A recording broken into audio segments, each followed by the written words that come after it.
Hi everyone, फिर से एक नई वीडियो में स्वागत है। दोस्तों, आज की इस वीडियो में हम क्लास 10 के हिस्ट्री सब्जेक्ट के अंतर्गत चैप्टर 1 के महत्वपूर्ण लॉन्ग क्वेश्चन को देखेंगे, जो कि 5 अंक वाले क्वेश्चन पूछे जाते हैं। हम क्वेश्चन एक ही बताएंगे और आपको इतना अच्छे तरीके से बताएंगे कि आपको पूरा का पूरा समझ में आएगा। तो इस वीडियो को छोड़कर मत जाइएगा, इस वीडियो को शुरू से अंत तक देखिएगा, तभी आपको समझ में आएगा।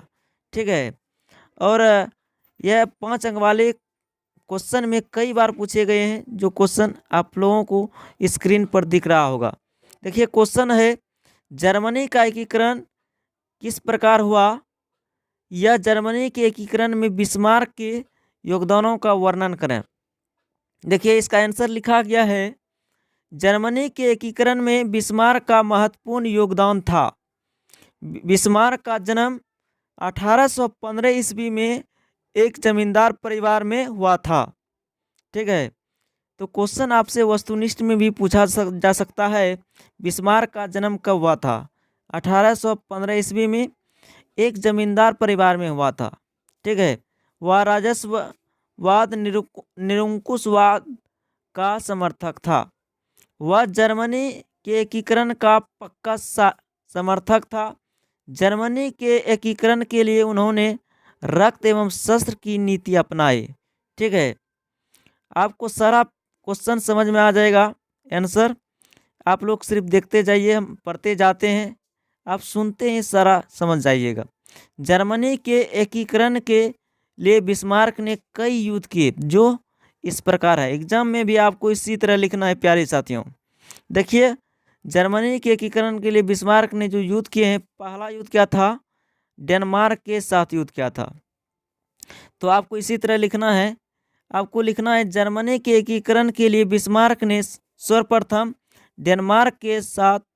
डेनमार्क के खिलाफ एक युद्ध किया।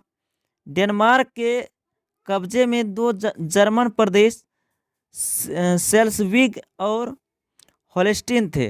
कौन थे? सेल्सविग और होल्स्टीन थे। इन दोनों प्रदेशों को जर्मनी के नियंत्रण से मुक्त कराना आवश्यक था। ठीक है।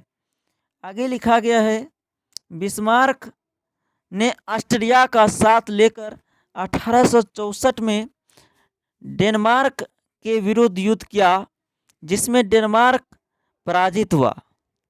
कौन पराजित हुआ? डेनमार्क। ठीक है। डेनमार्क के नियंत्रण वाले दोनों प्रदेशों को मुक्त करा लिया गया।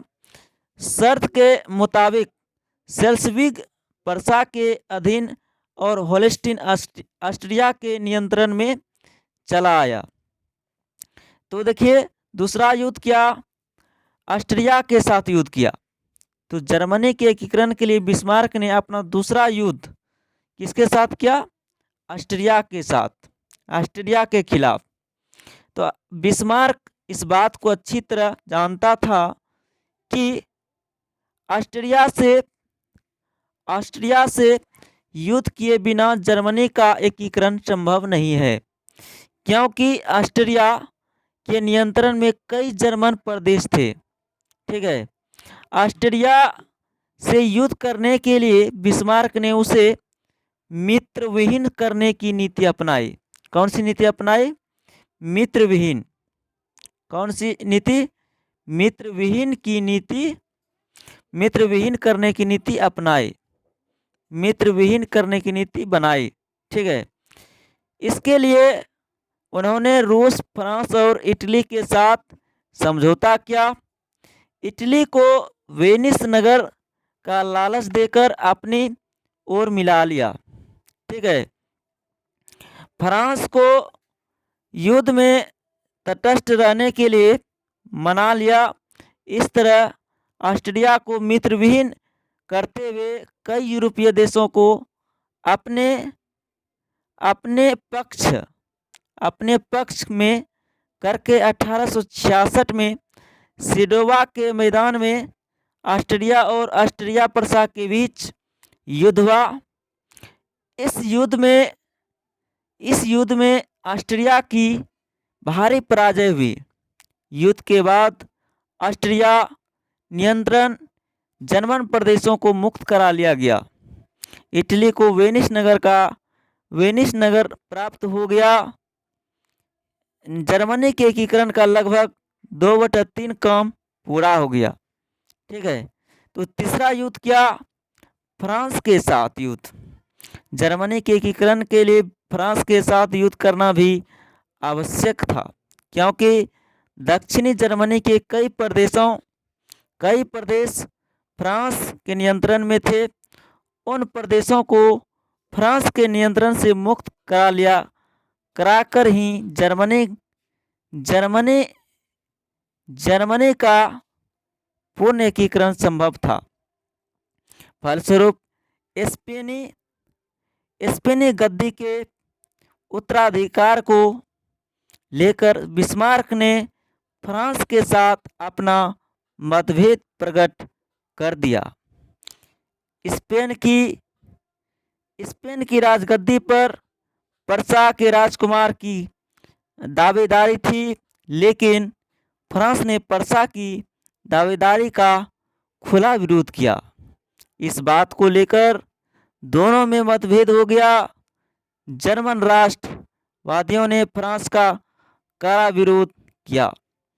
फलस्वरूप फ्रांस के सम्राट नेपोलियन तृतीय ने 1870 को पर्सा के खिलाफ युद्ध की घोषणा कर दी।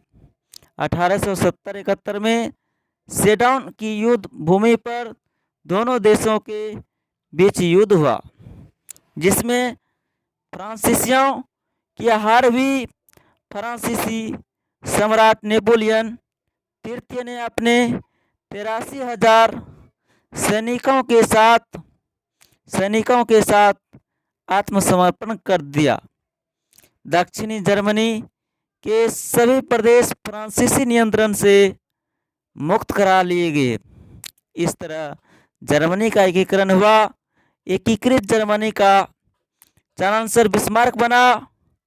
इस प्रकार हम कह सकते हैं, इस प्रकार हम देखते हैं कि जिस कार्य को जर्मनी के राष्ट्रवादियों ने पिछले 60 वर्षों में नहीं कर पाए, बिस्मार्क ने केवल 8 वर्षों में करके दिखला दिया।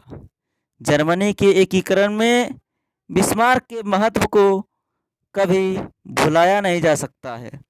तो आपको इसी तरह से लिखना है और आपको आसान भाषा में समझा दिए हैं। और अगर पीडीएफ लेना चाहते हैं तो पीडीएफ भी मिल जाएगा आपको जल्द ही। आपको व्हाट्सएप ग्रुप का नंबर भी मिल जाएगा और हम जल्द ही बहुत बिग अनाउंसमेंट करेंगे। हम आपको हिस्ट्री का ऑल ऑब्जेक्टिव बता दिए हैं, पूरे बुक का 7 चैप्टर तक पढ़ा दिए हैं। अंतिम चैप्टर बचा है, उसका भी हम लिखा देंगे, लेकिन आप लोग कॉपी में नोट कर लीजिए इसको और इसको याद करने का प्रयास कीजिए। और पूछा जाएगा 2023 के बोर्ड एग्जाम में 5 अंक वाले में, तो आप लोग नोट करके एक बार ज़रूर इसको लिखने का प्रयास कीजिए अपने मन से, और पहले याद कीजिए उसको 2 से 3 बार अपनी भाषा में बना कर लिखिएगा। ठीक है, और अच्छा से अच्छा मार्क्स ज़रूर आएगा आपका। ठीक है, तो मिलते हैं नेक्स्ट क्लास में, तब तक के लिए जय हिंद, वंदे मातरम।